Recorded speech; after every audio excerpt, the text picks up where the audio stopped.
Ross, good morning. DA, what's up, bro? Well, a little bit of everything, a little bit of nothing, I guess, in the sports world. When we talk about Ryan Tannehill scoring a big contract, it didn't seem very important, but it's the news of the day. And so the NFL moving forward with the schedule as it was set, are you surprised they did not end up pushing back the start of the league year? Yeah, I am a little bit. There's still some speculation that maybe they will. I mean, here we are talking 8 a.m. Monday morning, and the deadline for the franchise tag is just before noon. Then the quote-unquote legal tampering period happens at noon. And, things are off and running when that happens, man. I mean, once that happens, you can't really push the league year back once you open up the legal tampering period, because that's right when lots of deals start to get done. Because some of them, in fact, several of them are already done. They're just waiting till afternoon today to announce them. I'm a little bit surprised with everything else getting canceled, postponed, et cetera. I thought that was the route the NFL would probably go. And again, there's some people that still think that might happen in the next 4 hours.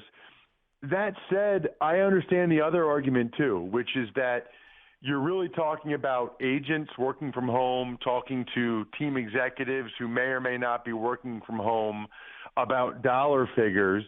And I think what really is scary for us and for the NFL, NFLPA, is that when do you postpone it to? 2 weeks from now? I mean, everything I've read and heard sounds like things will be worse 2 weeks from now. So 2 weeks after that, I don't know, is that better than now? I mean, so you start to get to this point where, well, when would it actually be better than doing it right now?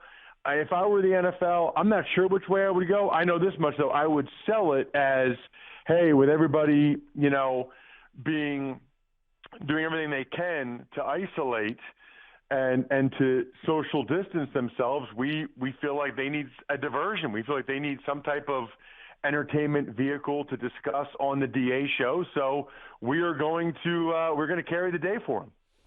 I did really wonder if that was part of the motivating factor here, that the NFL really is going to try to take advantage of being the only thing on the docket right now that everybody has to talk about. Although I read and heard this is actually an NFLPA decision, that the PA did not want to delay the start of the year because of uncertainty perhaps around what the economy might look like. Is that true?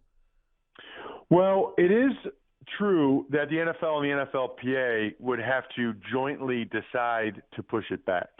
And the NFLPA is not overly concerned about doing it now because they know that it's just agents talking with teams, and they want their players to be able to get the money now and to sign the contracts now. I mean, look, just think about everything that happened yesterday. I mean, Calais Campbell traded from the Jags to the Ravens, Tannehill deal, the Patriots get McCourty back, the Texans get Roby. I mean, all that stuff happened yesterday. So, and by the way, there were people that were suggesting that, well, the optics of these guys getting these big contracts while, we're in this state of crisis, it won't look good. I didn't see a single person say a negative thing about any of these deals yesterday. I didn't True. I literally did not see one person saying, I can't believe Tannehill is getting that money while the coronavirus is going around. I mean, people were surprised Tannehill got that money. I mean, 14.3 jackalones or whatever is a lot of money, but I still think people ultimately didn't really care. The optics aren't that bad. Plus, the other thing, too, DA, is a lot of guys' bonuses are tied to, like, the second day of the new league year, the fourth day of the new league year.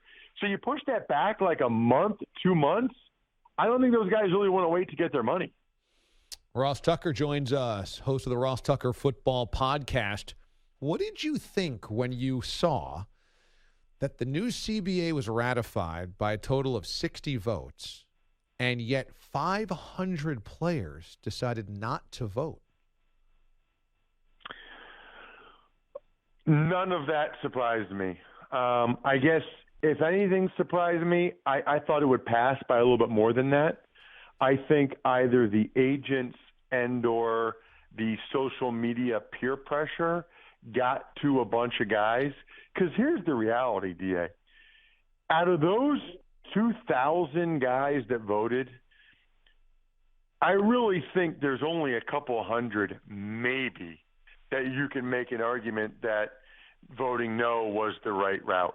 I mean, for those other guys, for all the minimum guys to get an immediate $100,000 more, when a lot of them are like I was, DA, where I looked at every year, all of my 7 years, as if it could be the last year. Because every time it could have been. Every time I was either in camp trying to make the team or trying to get a starting spot or whatever, and every year could be your last year. So to just go ahead and hit the vote yes button and to get a $100,000 raise for this year, I mean, I don't know how those guys didn't vote yes, unless, like I said, their agents or some of the higher paid guys had convinced some of them to vote no. Plus, how about all the free agents? I mean, you're a guy that only gets a chance to become a free agent and really get a big bite at the apple once.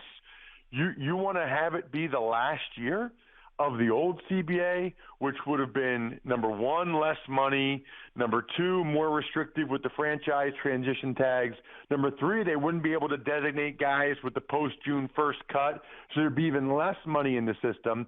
Frankly, all the minimum guys and all the guys that are going to be free agents should have voted yes. That's a lot of guys right there.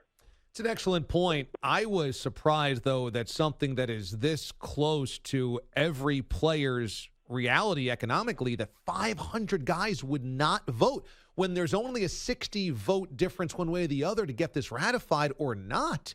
Isn't that embarrassing that 500 guys, that's 15 guys a team, just said, not interested? Well, that is surprising. Well, I understand what you're saying. I'll say a couple things, DA. First of all, I think that's like 79% of the guys voted. 61% of the people in our country voted in the last presidential election. I know, but I don't think that that's a natural connection, because I think a lot of people feel like their vote doesn't matter because they're in a state that they know how it's going to vote. And I think that a lot of people don't feel, rightfully or wrongfully, like the president alters their daily life as much as this CBA would for the players. So I don't think it's apples to apples there. I just can't believe something this contentious that affects, like you said, all these things around you, including a 17th game and practice time, 500 guys would just be detached from the actual vote. So for some of them, that might have been like an intentional abstention, right? Like they might have said, I don't really have a strong opinion either way. I'm going to abstain. So that might have been the case. Some of them, but honestly, DA, a lot of them probably just don't check their email. And I know that sounds terrible, but these are guys in their 20s that I think on some level probably also thought, like some people do in the presidential election, that my vote won't really count. My vote won't really matter. It's going to pass. I think a lot of people thought that. And/or these are guys that maybe they were on the practice squad for a couple of weeks last year. Maybe they're done with football. But 2,500 guys can vote. There's not that many guys that are actually on rosters. Some of the guys might think they're done with football, or it doesn't really affect them that much. But really, if you think about it, there's 2 more practice squad spots this year. And then starting in 2021, there's even 2 more after that. And it doesn't have to be a guy in their first 3 years. For every reason, all of the guys we're talking about, they should all have voted yes. Totally. I'm giving them more. They're giving them more roster spots. They're giving them more practice squad spots, more potential jobs. Yeah, I know, which is why I'm kind of surprised that it did not vote by a bigger margin. But it does get through, and so now we have some signings. We talked about how Ryan Tannehill's now making $14.3 Jock Alones from the Tennessee Titans. What'd you think? $118 million for Ryan Tannehill. Too much? I'm okay with it. He came in and played extremely well. He won road playoff games in New England, in Baltimore. That is awfully, awfully impressive. And really, it was only half a season that he got to be with Arthur Smith, that offensive coordinator down there in Tennessee. He's still only 31 years of age. It's almost like people now, if you look around, are getting a pass for any time that they spent with Adam Gase. It's like that doesn't count. Oh, yeah, we'll give him the Adam Gase pass, right? Because all these guys that have performed so much better since Adam Gase left, the Devontae Parkers, the Mike Gesicki, the Kenyon Drakes, it's pretty unbelievable, actually. So he gets the Adam Gase pass. and he's only 31. I think what's really exceptional for him, he's going to get $91 million the next 3 years. Like, this is not like a funny money, oh, they can move on. I mean, $62 million's fully guaranteed, but then the other $29 million is guaranteed on the third day of next league year. So they're not giving him $62 million for 1 year. So he's getting the $91 million over the next 3 years. I mean, it's pretty incredible, actually. Good for him, man. I mean, what a world that Tannehill has now gotten 2 top 7 at the time contracts as a quarterback by age 31. Kids become a quarterback. Ross Tucker joining us this morning here on the show from the Ross Tucker Football Podcast. So on that point, if the Tennessee Titans are willing to go that much money for Ryan Tannehill, this couldn't have been a new thing. They must have been preparing to give him a really healthy offer and sign him, which means that the Tom Brady speculation was all just silliness and bluster. Does this tell us that the Titans were never interested in Tom Brady? I think they probably discussed it because he's Tom Brady. And I think it also, in their mind, behooved them to not dismiss those comments, those reports, because it gave them some negotiation leverage with Ryan Tannehill. In other words, if you're Tannehill, right, and they're talking contract, but how do you really know what else might be out there for you? I mean, you just got traded for like a 5th-round pick the year before. How do you really know what other teams might be all that interested? And also, they might choose to go with Tom Brady. If they're giving me a pretty good offer here, $91 million, I'm going to take it. So I think it was in the Titans' best interest for there to be the rumors out there about Brady from a negotiating standpoint, which is why both Mike Vrabel and John Robinson, when they were at the Combine, the head coach and GM of the Titans, were both kind of like, yeah, we'll see. Yeah, we'll see. They don't want to go to the Combine and be like, Ryan is our guy. Because then that just gives him more leverage. Your instinct that Tom leaves on Wednesday or returns to New England? I still think he returns. And by the way, I talked to Albert Breer this morning on the Ross Tucker Football Podcast, which people can check out, and he did not agree with their report that it's down to 2 teams for Brady, with the Bucs and the Patriots. He believes the Chargers are still very much still in it, and maybe even the Raiders as well. So I still think it's Chargers, Bucs, or Patriots, and I still think he ends up with the Patriots, but I don't know, man.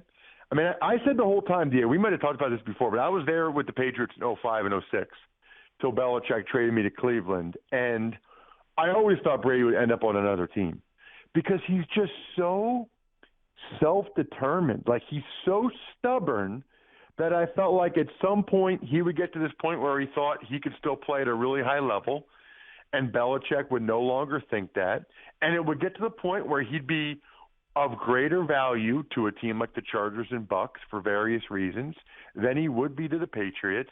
And Belichick's the most cold-hearted, unsentimental guy out there. And we might be there right now. I thought it would happen earlier. We might be there right now. It'll happen. If I had to put a dollar on it, though, I'd still put that dollar on him back in New England. So I agree with everything that you said. It feels like he has left so many breadcrumbs to, I want one final chance outside of this. I want one final, because I'm self-determined. Like you said, I want one final crack at this without Bill over my shoulder.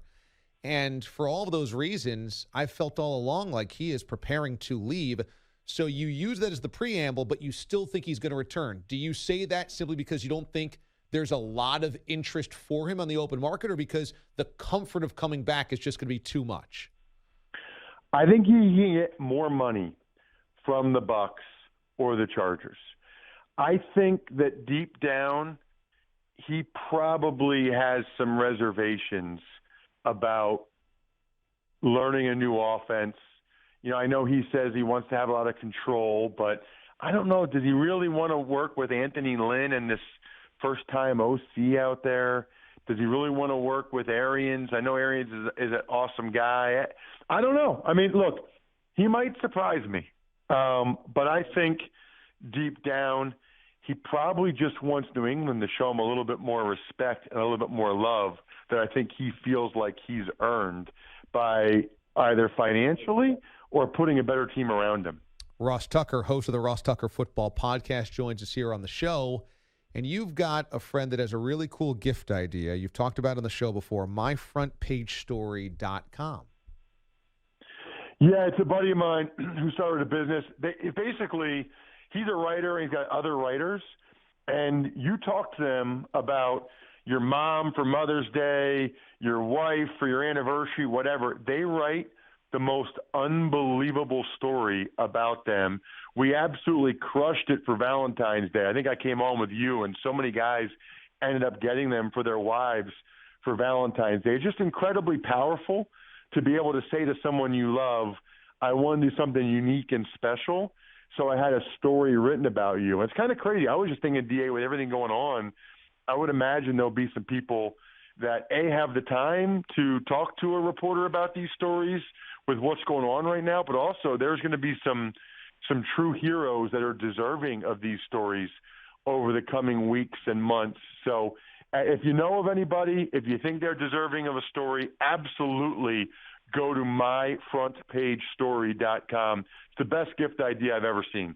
And Ross Tucker Football Podcast, great for free agency. This week is going to be hot and heavy when it comes to NFL news, we assume. And so Ross Tucker's Football Podcast is a great listen for all of that. It's always good to catch up, my man. Thanks so much for doing it, and hopefully we'll talk soon. All right, see you, dude. Okay, Ross Tucker, our guest this morning here on the show.